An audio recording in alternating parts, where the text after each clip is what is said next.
Oh, Emperor, that arrogance will get you every time. NERDSoul.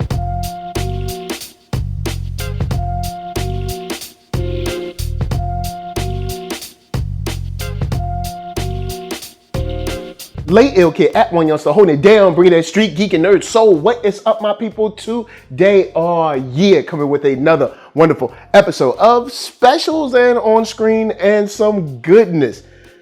Look, before we even get started, and I have a wonderful show for you. Behind me is an artist-sponsored wall from David Farrar of Geek Fine Art. Check him out. He is awesome. He is super dope on Instagram. Check him out. Get some of these, prints or some, either Star Wars or some Black Canary or some DC and Marvel. Cool stuff. But I told you, we got a dope show coming. So let's go on and talk about Star Wars Rise of Skywalker. And straight up, I'm gonna have a whole bunch of cool people like, hey!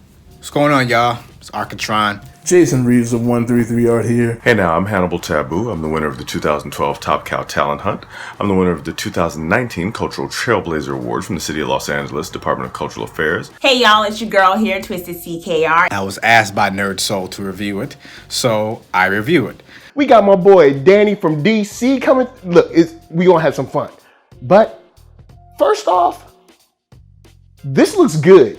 Like the original teaser we got, that little piece from D23, which was like, come on, it was like 20 seconds of actual real footage. But this thing continues to just impress me and how picturesque every shot is. Like whether they're coming, there's waterfalls and this beautiful lush forest, or, riding horses on the old ship or something. There's just beautiful things to get into. And yes, I have some thoughts and feelings about the latest Star Wars trailer. Oh my gosh, it dropped. It is pandemonium at the time of this filming. Everyone's talking about it. It's kind of the end of an era. This trailer was very much fan service in a big way, but it wasn't intended as evangelism. At this point, when you're in the 9th film of a saga that's been going on for 30 some odd years, this is literally preaching to the choir, intentionally so.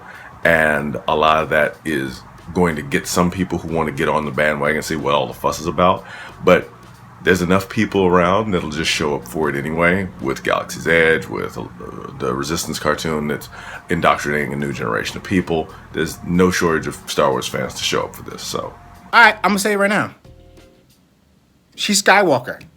Next movie. It's kind of leading up to that. Unless they mean Rise of Kylo Ren, who's a Skywalker in blood, not by name, but he is a Skywalker. I think that a lot of answers are going to be solved, hopefully, because from Force Awakens to the Episode 8, it's kind of like it was an undoing, because like Snoke, okay, he's the big bad, Snoke, and then he just go, sha. I'm like, come on now. But one of the things I want to get into is the training.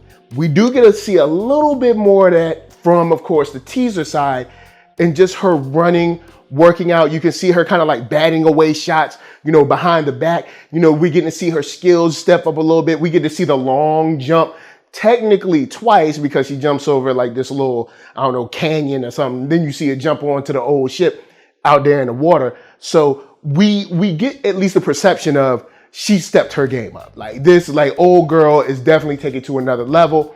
Even though she doesn't have Luke there, she has the books. I'm sure Yoda has spoken to her. Maybe Obi-Wan done said something. She has these whispers of, the great Jedi's past, and it's just awesome. We got the return of Lando Calrissian. Rose is back. Poe, Mr. Poe. Chewbacca, of course. Chewie. Rey, of course.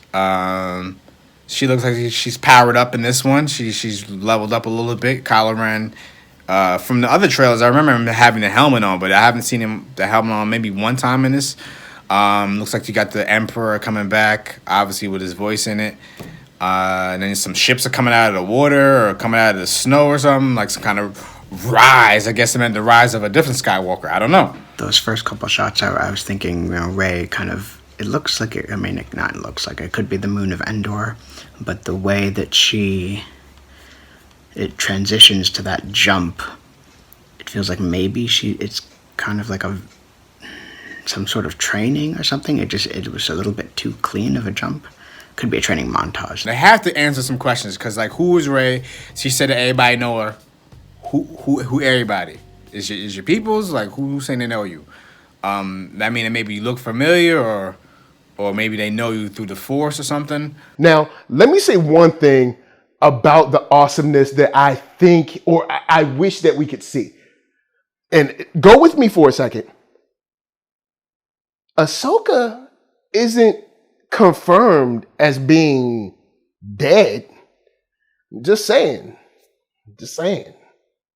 I mean, I'm just saying. It looks decent. I mean, it looks like they kind of trying to make up for the jumbled up mess that The Last Jedi was. So it's like they pulling all the stops. And I guess with it being the final one, that means, or I guess the final chapter in the saga or whatever, they're trying to go all out with the big bang. Episode 8 was okay. It was interesting. Some interesting things going on there. Some Mary Poppins stuff going on. Interesting. Never really talked about stuff in Star Wars history and lore. So that was a little interesting. But whatever, we'll add it to the lore now. We know that now. Princess Leia can marry Poppins back to a ship in space, the vacuum of space. Cautious optimism. I'm not super excited about Star Wars after Episode 8, to be honest. I'm just hoping for some good lightsaber battles. But get that out of the way. I want to talk about Leia, Luke, their voices talking about the Force will be with you always. This is something that continues to push forward, especially since we saw Luke that definitely had lost his faith. Being back to the level where he's like, the Force will be with you always.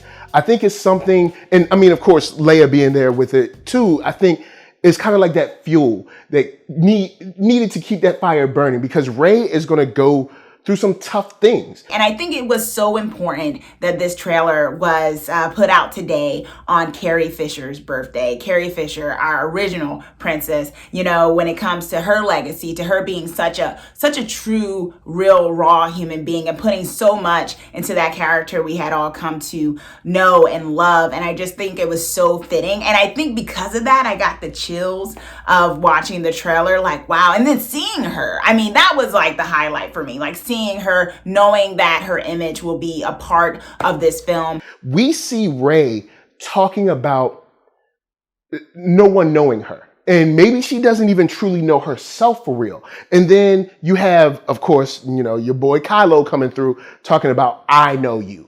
And does he? Or is this another trick? I mean, did he lie in the last movie? Or was he being straightforward with her? Will we get more from the whole mirror image of her in the darkness? We don't know. But when we talk about her identity and we put it with the mirror versions and also the dark side version that may be, a dream or something like that, maybe she is still struggling with reaching for that darkness. As someone who loved the original movies, that came out years ago, and was just a huge a fan of that legacy, and even some of the later ones, the prequels and whatnot. I admit I have not been the biggest fan of some of the latest films for like variety of reasons that I will not get into here. But I will say that this trailer definitely got me excited. I think because we had a few Easter eggs there, some things for fans new and old, and it kind of just felt like a culmination, right? It really feels right for this to be the end. This feels like it's supposed to stop right where George claimed all those years ago, before he denied that he claimed there was going to be 9 movies. This is the right time for this. If we're going to do more Star Wars, it has to be outside this. It has to be a completely different thing, and that's fine. Let's make a new Star Wars universe, a new Star Wars galaxy for all of us to enjoy. And it's time for these Jedi to maybe stop. But speaking of reaching for that darkness, there ain't too much, it ain't too hard to reach for. We got Emperor's voice all through this joint. Homie is like the P. Diddy of Star Wars right now. I mean, dude is behind all the tracks, all up in the video, singing, dancing, talking, taunting you and stuff. And that darkness being that close to her, would she or could she be tempted by maybe a quick win or an easy win when she doesn't know maybe the Emperor is behind it? Who knows how that'll play out? But I love the fact that the Emperor has some shroud of just anger and hurt and fear and just the dark side over our, new cast. And then Palpatine, and so he's wired up to something, and it looks, the way he's moving, like it's kind of crawling, kind of like Darth Maul's legs, but I'm not sure. Before anybody else says it, I'm calling it Mecha Emperor. You saw a little bit of a profile, something from above, and Rey looking like, ugh. That was Palpatine going full Ripley. He's coming out full mecha armored suit, 100% Robotech. I'm calling it. I'm the first one. The Emperor coming back. Hopefully, Palpatine doing his electrocution thing. Maybe some fighting. I mean, if Palpatine could do some of the stuff he did in Episode 3 in the Clone Wars, that'd be nice. Even Kylo Ren. Dude is like, kill the past and let it go. And you see them both, I guess, swinging at each other maybe and tearing down the little stand that Vader's helmet, the old melted helmet, was on. So that he's all about tear down the past, let it go, kill it, I don't care about it anymore. Kylo Ren and his sort of bid to let go of every other institution, let go of the past, and kind of do the thing himself. That's probably the most interesting thing going for Star Wars, in my opinion, right now. For all his power and presence, Ben Skywalker, I'm not calling him that, I'm not. Ben Skywalker still seems like an empty shirt, though.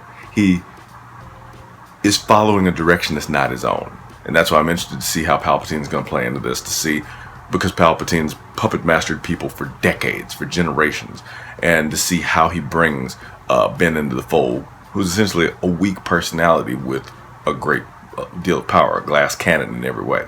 And seeing where that might take them now is something that I think is very interesting. Now, with that said, we got a whole bunch of other stuff to get to. And thank you so much for the people that's coming through, because we got some more thoughts from them. But first, Cure Brand's going to help us pay them bills.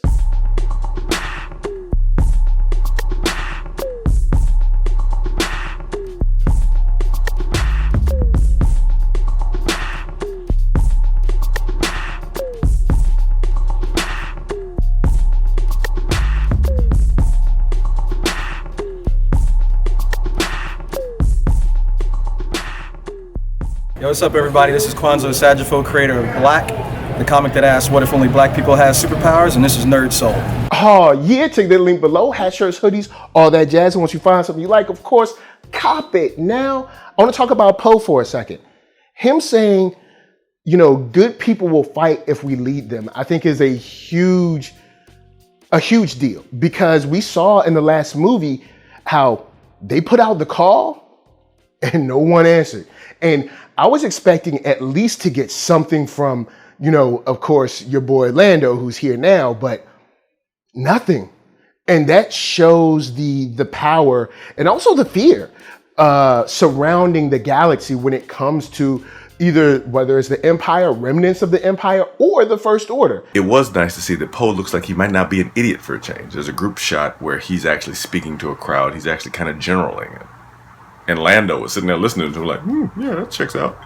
That's a surprise. So that's refreshing to see. It's nice to see Lando in the training room, in the meeting.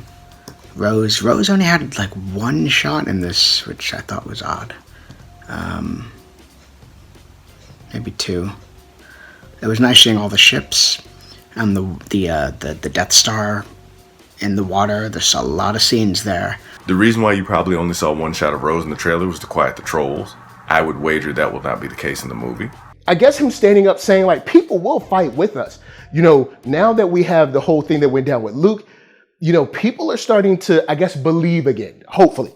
And we'll see how that goes, because I think Poe learned a very hard lesson last movie, and now he is truly ready to lead in a way that not only helps achieve the goal, but keeps people safe. Next up, I want to talk about your boy, my boy Finn. He got twisties, He looking like a young Busta Rhymes. I just realized that Finn has his hair braided. All right, Finn. And I'm just glad to see him in his transition from the first movie. You know, he was just kind of like, yo, I'm just coming out. I got a jacket. Second movie had like a cool shirt jacket. And now he got a whole, like the gun blaster, all that. And seeing them, meaning him and Poe, I believe, running through the hallway, shooting people down back to back. I love that. I love them as a team. Whether Poe is flying and he's on the ground beating up people or vice versa, like they have a great chemistry in general, I think, since episode 7. So seeing this now play out is beautiful to me. And just seeing them, you know, back to back, man, I'm hyped. And the bottom line is, I don't care if you don't like Star Wars or not. I do, so that's it. Okay, now the ice thing, I thought it was like a bunch of mountains and then it was a reflection. But then I was looking around it and it's basically a floating iceberg in space. But considering what we see later, it looks like, I don't know, I thought because of the spikes, maybe they're just literally frozen Star Destroyers, but that whole fleet, that Imperial fleet has to be all in there somehow. I don't know if Palpatine just, I don't know, but I'm trying to look at it very closely and I don't see anything that looks like it's frozen, like there are a bunch of frozen Star Destroyers, but that's where they come from, presumably. I also want to get into C-3PO. The boy is mouthy. Sometimes you get on your nerves, but that was a touching moment talking about, you know, the last time I see my friends. And I don't know exactly what they're doing. Are they merging him with the ship, you know, to maybe be in there and talk with L3 or whatever, or was it L4, L3? I can't remember her name, but you know, maybe merging him with the ship or something. I'm not sure, but it definitely had a finality to it that was, you know, it was touching. You got C-3PO too, also being repaired. Always with the gold, man. Every time he get repaired, his gold be like super shiny. I'm like, yo, I need to get that kind of gold. Yeah, that was a good line, you know. Seeing the last, you know, my good friends, you know, taking it all in. The thing that really caught me, the one thing that really actually almost got me there was one last look at my friends, which, if you look, you'll notice there's a cord hooked up to 3PO's head. It explains the red eyes that you see in the D23 footage, because apparently we about to say goodbye to 3PO. That's what the trailer implied to me, and that's a whole other reason why they needed his processing power that was built by a dirt farmer on a nothing planet 1,000 years ago. I don't know. Times are hard for the Resistance. I can't say what it is. And then 3PO's thing, I don't know what's up with that. It's very weird. The only thing I think of is maybe he's going undercover as an Imperial droid and they have to wipe him. I mean, it sounds like they have to wipe him for some reason. C-3PO got me right in the feels, but the Emperor, seeing him again, woo-hoo-hoo. The Resistance ships, and it's a lot. Like, it must have been a significant amount of time between Last Jedi and this, because the number, if you look closely, the number of ships, there are so many. And I definitely think that's the Ghost. I don't know if it's Hera and her kid, or, I mean, this far along, I mean, if Ezra's in that ship, gonna be happy. But that's definitely the Ghost. I think the paint looks pretty much like, I mean, it could be a, you know, same type of ship, but I don't think so. But just the vast amount of ships and the variety of ships is amazing. So many Star Destroyers. Like, we've never really seen the true glory of the Imperial fleet before, and they came out to play this time. Those were classic Star Destroyers, and they came out to play. It was really something to see. Lando, of course. And there's Y-Wings. Oh, there's just so many Imperial ships. Okay, and them riding those creatures on a Star Destroyer. I don't think that's part of the Death Star. That is a Star Destroyer among this impossibly massive fleet. This is one of those situations where rally all the troops, because this might be the last hurrah kind of thing. Like, there's a couple shots in this that let you know, like it's serious. Like, everybody's coming in full force because this might be the last shebang. Riding horses, though, on that spaceship, it made the Resistance, I mean, don't get me wrong, it was a cool visual, but it looked a little logical against all the spaceships and the laser swords and the whatever. But hey, you know, What are we gonna do? And okay, that throne room, the Death Star, the Palpatine's throne room, that is looking pretty not horrible. Like the floor is still there, part of the window is still there, the throne is still there. That's pretty put together for a blown up Death Star. But with that said, I just like that everybody was there around droids, which normally are just kind of looked past. They're like, nah, who cares? It's just a dumb droid. But people have attached themselves to like R2 and C-3PO and them, you know, vice versa. And having those moments where it's like, yo, man, we care. And I think that's dope. It helps lend to the emotional weight because we've been with these characters forever. We actually might not see them again. The next trilogy or saga, they might be like, this might be years in the future or years in the past. So we might never see these guys again. So this might be, you know, their send-off, which is beautiful to me. And speaking of send-off, I want to talk about how great it is. And of course, sad with, of course, Leia, seeing her again, knowing her birthday has passed and everything, just seeing her celebrating her life with this trailer. It's just beautiful to see her. And I'm glad that we did have some footage to be able to kind of finish off her story. And I think that's a lovely thing. So you add all that up with the end shot where it looks like there's a emperor-ish kind of character. If it's not the emperor coming at Rey, I'm down. And yeah, Palpatine saying you coming together is your downfall. That's not great. Not great at all. I just want to say, I sold the Emperor. So I think they're gonna be answering a lot of questions that we had from the first Force Awakens. And I think that Rey is a Skywalker. I'm pretty sure that unless someone else come and emerges and is like, I'm the new Skywalker, like, and like, who are you? We don't know, but that's what I think is gonna happen. I think we're gonna get a lot of answers on this. Why is the Emperor back? How is he back? Is he just back in his Force Ghost, or is he back for real, or he's just been hiding and waiting? We'll see. Rey is gonna do what she do. She's gonna win. She's gonna be good at it. Fine. Finn and Poe don't really mean that much to me. You know, the nostalgia is kind of gone. So, you know, that's my review. Cautious optimism. Overall, though, it was a good trailer, though. I liked it. It intrigued me. You know, definitely gonna go see it.